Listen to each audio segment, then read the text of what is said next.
بسم اللہ الرحمن الرحیم۔ السلام علیکم سامعین۔ کتاب ٹوٹی ہوئی سڑک، مصنف محمد جمیل اختر، آواز مجید احمد جئی۔ افسانہ کس جرم کی پائی ہے سزا۔ یہ افسانہ جئی آڈیو لائبریری کے تعاون سے آپ سماعت فرما رہے ہیں۔ پہلا قیدی۔ ہاں، تنہائی زہر ہے۔ ایک قاتل ہے، وہ قاتل کہ جسے مقتول کی کوئی پرواہ نہیں، لیکن لوگ کب سمجھتے ہیں، پہلے میں بھی نہیں سمجھتا تھا کہ پہلے اس کی میری ایسی ملاقات نہیں رہی تھی۔ وہ جوانی کی جسے میں اب ایک خواب سمجھتا ہوں، اور وہ دن کہ جو اتنی تیزی سے گزرے کہ میں کچھ یاد بھی کروں تو بھی ذرا بھی حقیقت کا گمان نہیں ہوتا۔ شاید تم بور ہو گئے ہو اتنی لمبی تحمید سن کر، لیکن میں مجبور ہوں۔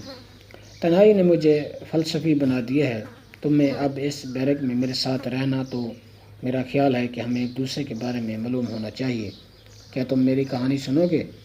پہلے قیدی نے سوالیہ نظروں سے دوسرے قیدی کو دیکھا جو آج ہی اس بیرک میں آیا تھا۔ نئے قیدی نے پرانے قیدی کو پاگل سمجھا اور ایک نظر اسے دیکھ کر زمین کو گھوننے لگ گیا۔ پہلا قیدی پھر گویا ہوا، اچھا، یعنی تم میری کہانی سننا چاہتے ہو؟ تو میرے دوست، کہانی 7 سال پرانی ہے۔ جی ہاں، اس جیل میں آئے مجھے 7واں سال ہے۔ 7 سال اس کمرے میں رہتے رہتے میں نے ہر بات جو سوچی جا سکتی تھی سوچ ڈالی ہے، اور اب تو یوں ہے کہ میرے پاس سوچنے کو بھی کچھ نہیں ہے۔ ایک قیدی آخر کتنا سوچے؟ ہاں، تم ضرور کہو گے کہ سوچ کی بھلا حد تھوڑی ہے، جتنا مرضی سوچو، جو مرضی سوچو، لیکن یقین مانو انسان پر یہ وقت بھی آتا ہے کہ وہ کچھ بھی نہیں سوچ سکتا، یا یوں کہیں کہ وہ سوچنا ہی نہیں چاہتا۔ اوہ، میں شاید پھر کہانی سے ہٹ رہا ہوں۔ میں مجرم نہیں ہوں۔ ہاں، یقین تو نہیں آئے گا کہ مجرم نہیں ہوں۔ آپ کہیں گے کہ مجرم نہیں ہوں تو یہاں جیل میں کیا کر رہا ہوں، لیکن میرا یقین کرو میں نے کوئی جرم نہیں کیا۔ میں اپنی صفائی میں صرف اتنا ہی کہہ سکتا ہوں، آپ کو یقین آئے سو آئے، نہ آئے تو میں کچھ کر نہیں سکتا۔ کہ ضروری نہیں کہ دنیا آپ کی ہر بات سے اتفاق کرے، اور سچ تو یہ ہے کہ اس دنیا میں کوئی ایک بھی ایسی بات نہیں کہ جس پر سارے لوگ متفق ہوں۔ قابل افسوس۔ دوسرے قیدی نے نظر اٹھائے بغیر کہا، ہاں، قابل افسوس، لیکن یہ سچ ہے۔ 7 سال میں اب یہ حالت ہے کہ میں سوچتا ہوں تو گمان ہوتا ہے کہ میں شاید کبھی بھی آزاد نہیں رہا۔ اگر ان 7 سالوں کو بھی میری زندگی کے بقیہ 30 سالوں میں جمع کیا جائے تو جو وہ میں نہیں کرتا تو میری عمر اب 37 برس ہے، جبکہ میں 30 سال میں مر گیا تھا۔ وہ اس لیے کہ مجھے اب زندگی اس طرح نہیں محسوس ہوتی جو 30 سال میں محسوس کرتا رہا ہوں۔ آزادی کے دنوں میں میں ایک آزاد طبع اور آزاد خیال انسان تھا۔ ادھر یار دوست بیٹھے ہیں تو ادھر آدھی رات تک گپیں ہانک رہے ہیں، اور پھر یہ تاریخ کمرہ کہ جس کے در و دیوار مجھے اب زبانی یاد ہو چکے ہیں، ایک ایک اینٹ گن چکا ہوں۔ پہلے ایک مدت تک میں اپنے ماضی کو یاد کر کے آہیں بھرتا رہا، پھر آہستہ آہستہ آہیں ختم ہوئی تو کمرے کے در و دیوار پر غور کیا کہ اب یہاں ایک عمر گزارنی تھی۔ چھت کی اینٹیں تک گن چکا ہوں۔ پہلے قیدی نے بیرک کی چھت کی طرف دیکھتے ہوئے کہا، ایک عرصہ تک میری یہ مصروفیت رہی ہے۔ ایک ہی کام تھا، بس اینٹیں گنتے رہو، سو اینٹیں گنتا رہا۔ ہاں، تو میں کہہ رہا تھا کہ میں مجرم نہیں ہوں۔ میں نے گریجویشن کر رکھا ہے۔ بی اے کرنے کے بعد ہی مجھے محکمہ ڈاک میں نوکری مل گئی۔ نوکری ملی 2 سال تھا جب میری شادی ہو گئی۔ آپ سوچ رہے ہوں گے کہ یہاں تک تو سب ٹھیک ہے، تو پھر جیل میں کیسے آیا ہوں؟ دوسرے قیدی نے کوئی جواب نہ دیا۔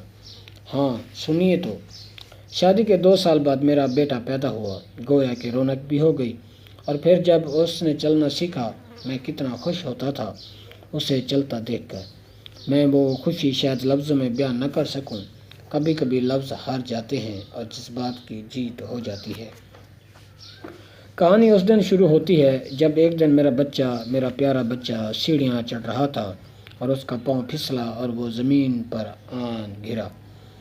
ہم اسے ہسپتال لے کر گئے۔ ڈاکٹروں نے بہت سارے ٹیسٹ کیے اور ٹانگ کا آپریشن کرنے کا کہا، اور جب تک روپے کا انتظام نہیں ہو جاتا ڈاکٹر اپنا فرض ادا کرنے سے قاصر تھے۔ جی آپ کہیں گے کہ ڈاکٹر انسانیت کے خادم ہیں، جی بہتر، لیکن بڑے مجبور خادم ہیں۔ مجھے ایک خطیر رقم درکار تھی۔ پہلی بار مجھے لگا کہ میں ایک غریب آدمی ہوں کہ جس کے پاس کوئی جائیداد نہیں اور جو کرائے کے مکان میں رہتا ہے۔ اس سے پہلے کبھی ایسا خیال نہیں آیا تھا، یا شاید میں نے اس طرح غور نہیں کیا، یا یوں کہیں کہ کبھی ایسے حالات سر پر نہیں پڑے تھے۔ میں بھاگم بھاگ تمام قریبی رشتہ داروں کے پاس گیا تو اس دن مجھے معلوم ہوا کہ یہ ایسے بھی قریبی نہیں ہے کہ جیسا میں سمجھتا رہا ہوں۔ سارے بہت مجبور لوگ تھے۔ بیوی کے زیور بھی اتنے ہی تھے کہ ان سے آدھی رقم کا بندوبست ہوا۔ ایک سائیکل تھی، وہ بھی بیچ دی۔ گھر میں اس سے بڑھ کر کوئی قیمتی سامان نہیں تھا کہ جس سے بقیہ رقم کا انتظام ہو سکے۔ بینک سے قرضہ لینے کے لیے بھی کسی چیز کو بطور ضمانت رکھوانا پڑ رہا تھا، اور ادھر تو یہ حال تھا کہ سائیکل تک پاس نہیں رہی تھی کہ اسے بطور ضمانت رکھوا دوں۔ پھر میں نے فیصلہ کر لیا، اور اس فیصلے پر عمل درآمد کے لیے آدھی رات کو چودھری کی حویلی کی دیوار پھلانگ کر اندر کود پڑا۔ گناہ، اور وہ بھی پہلا گناہ۔ اف توبہ! دل یوں دھڑک رہا تھا کہ گویا ابھی کے ابھی پسلیں توڑ کر باہر آ جائے گا۔ ٹانگیں کانپ رہی تھیں اور زمین الگ جھگڑا کر رہا تھا کہ دیکھ خادم حسین، تو ایک شریف آدمی ہے، اور شریف آدمی یوں آدھی رات کو لوگوں کی دیواریں نہیں پھلانگا کرتا ہے۔ میں نے سوچا یہیں سے واپس چلا جاؤں کہ میں ایک شریف آدمی تھا۔ دیوار پر واپسی کے لیے ہاتھ بلند کیے تھے کہ میرا بیٹا میرا ہاتھ تھام کر ابا ابا چلانے لگا۔ میرے بچے نے میرے پاؤں پکڑ لیے، ہاتھ جہاں تھے وہیں رک گئے۔ نہیں، میں واپس نہیں جا سکتا تھا۔ مجھے صبح تک ہر حال میں پیسے چاہیے تھے، اور اتنے سے پیسوں سے چودھریوں کی دولت میں کون سی کمی آ جانی تھی۔ سارا گاؤں کہتا تھا کہ چودھریوں نے بڑا حرام کما رکھا ہے۔ سو میں حویلی میں جانے کے لیے موڑا۔ اندھیرا کافی زیادہ تھا۔ میں سرچ لائٹ ساتھ لایا تھا جو ابھی تک بجھا رکھی تھی۔ سوچا اس سے کام لیا جائے۔ میں نے ڈرتے ڈرتے سرچ لائٹ جلائی۔ سامنے چودھریوں کا کتا کھڑا تھا جو لائٹ کے جلتے ہی بھونکنے لگا۔ میں ڈر کے واپسی کے لیے بھاگا، لیکن کتے نے میری ٹانگ پر اس زور سے کاٹا کہ اتنا عرصہ گزر جانے کے بعد بھی کبھی کبھی برسات کے دنوں میں مجھے وہ درد پھر ٹانگ میں محسوس ہوتا ہے۔ مرکزی دروازے پر بیٹھا چوکیدار چلایا، کون ہے؟ پہلے قیدی نے آواز بلند 2 بار کہا، اور عین اسی لمحے اوپر حویلی کی دوسری منزل سے فائر کی آواز آئی۔ میں جو درد کے مارے مرا جا رہا تھا ابھی اٹھا ہی تھا کہ چوکیدار نے آن دبوچا۔ ایک خاموشی کا وقفہ۔ دوسرے قیدی نے نظر اٹھا کر دیکھا اور کہا، پھر؟ نہیں، کہانی یہاں ختم نہیں ہوتی۔ پولیس کو بلوا لیا گیا تھا کہ کسی نے چودھری صاحب کو گولی مار دی تھی، اور ملزم واپسی پر بھاگتے ہوئے کتے کے حملے سے زخمی ہو گیا تھا، اور وہیں کئی گواہ بھی آ گئے تھے کہ جنہوں نے مجھے گولی چلاتے ہوئے خود اپنی آنکھوں سے دیکھا تھا۔ مجھے اس دن معلوم ہوا کہ قانون اندھا کیوں ہے۔ تمام گواہوں کی موجودگی میں عدالت نے مجھے 10 سال قید بامشقت کی سزا سنائی۔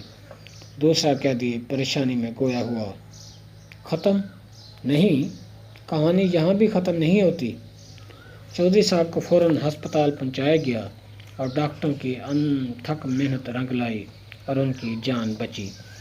اسی ہسپتال میں جہاں چودھری صاحب کا علاج ہوا تھا، اسی دن وہاں ایک بچہ ایڑیاں رگڑ رگڑ کر مر گیا، اور اس کے بعد سے میں یہاں ہوں۔ دوست، تم سن رہے ہو نا؟ اور خاموشی سسکیوں میں ڈھل گئی تھی۔ تم سن رہے ہو کیا؟ چپ کرو سالے، ہر روز نئی کہانی سنا رہے ہوتے ہو۔ بیرک سے باہر کھڑا حوالدار شوکت چلایا، پچھلے 7 سال سے میں کوئی 25 مختلف کہانیاں سن چکا ہوں۔ کبھی موبائل چرا کر آ رہا ہے، تو کبھی کسی گاڑی چوری کا الزام اس پر لگ گیا ہے۔ شوکت صاحب دیکھیں، پہلا قیدی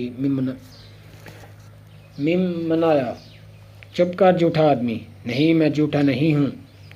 تو یہ جو ہر روز نئی کہانیاں سنا رہے ہوتے ہو یہ جھوٹ نہیں تو کیا ہے؟ وہ تو میں خود پر کوئی الزام ڈھونڈ رہا ہوتا ہوں۔ نیا قیدی حیرانی سے کبھی خاتم حسین کو دیکھتا تو کبھی حوالدار شوکت کو۔ یہ افسانہ مجید احمد جئی آڈیو لائبریری کے تعاون سے آپ سماعت فرما رہے تھے۔ آواز مجید احمد جئی کی تھی۔ اللہ حافظ۔